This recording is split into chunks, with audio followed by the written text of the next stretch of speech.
আজকে আপনাদের জন্য নিয়ে আসলাম একটি অসাধারণ রেসিপি, যেটি হচ্ছে দুধের কালো ভুনা। অনেক তো হলো কেক আর মিষ্টি। তো আমরা এই রেসিপিটি তৈরি করার জন্য একটি পাতিলে ১ লিটার দুধ নিয়ে নিব। তারপরে দুধটা ফোটাবো।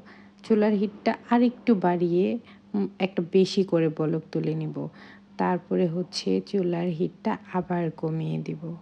কমিয়ে দিয়ে দুধ বলক হতে থাকবে, আমরা অন্য কাজে লেগে পড়ব।